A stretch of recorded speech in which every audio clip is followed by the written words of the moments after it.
Welcome to our 10th unit. You have almost finished this incredible adventure of growing in our public speaking knowledge and skills. And this unit is all about presentation aids. Some of this you're just going to want to write down and then develop your speeches utilizing the different visual aids that most benefit the information that you're trying to portray. So really, which visual aids you use is a combination of what you have access to, combined with what is your topic, what are you trying to illustrate. Remember, your speech is a gift that you give to your audience, so you want to communicate as clearly as possible. Diagrams show relationships among parts. They can also show details. They can have visual images. They can have labels.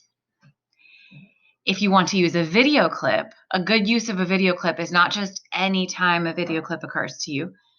And don't blame your teachers if they do this, because there's so much good stuff out there. But if you're giving a short speech, the majority of it should be you. Something where you might want to illustrate with a video clip is if you could find a historical clip of Jackie Robinson stealing home in the World Series. That would be great to show that energy and that drama, although you could probably tell the story pretty well as well. A great example is to show triathletes making the transition from swimming to cycling. Because if you haven't seen a triathlon before, you might not know how they make that transition. You could show a video clip of beavers constructing a lodge, cow tipping, which if you have not lived in Nebraska like I have, is a sport that I did not participate in. You're welcome, PETA.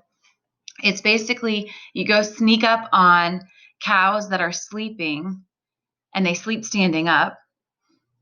After dark, you sneak up on them and scare them, and they fall over, cow tipping. And then the idea is they have a lot of trouble getting back up. So supposedly that's hilarious. You could show a video clip of burning embers from a forest fire floating through the air, although you could probably describe that as well. So just use the video clip sparingly if words won't quite get you there. You could use bar graphs.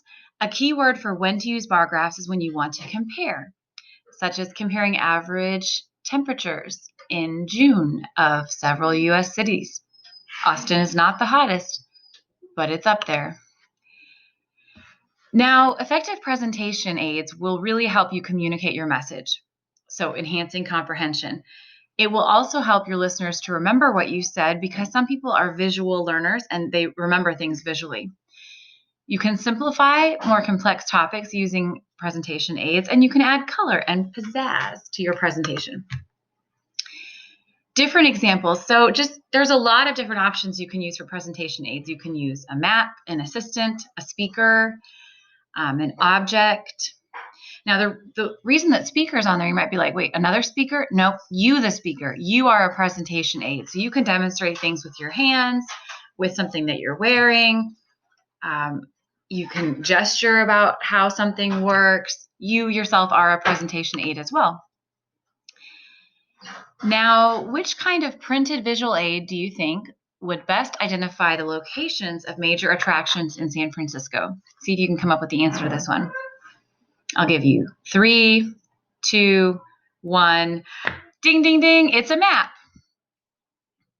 And when might a speaker want to be his or her own presentation aid if you're going to explain an action, like how to bat a ball? You could be your presentation aid. You don't want to play background music, sadly, because I love doing that. Someone's talking about St. Patrick of Ireland while playing Irish music, but usually that makes it hard to hear your verbals. I mean, you could play maybe a little entrance riff, but then die the music out so people can understand your words. Don't continue displaying an aid once you have already explained it.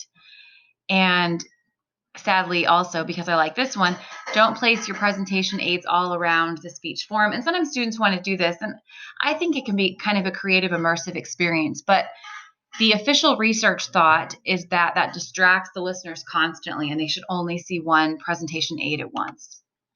You also don't want to pass out handouts but not tell them what to do with the handout.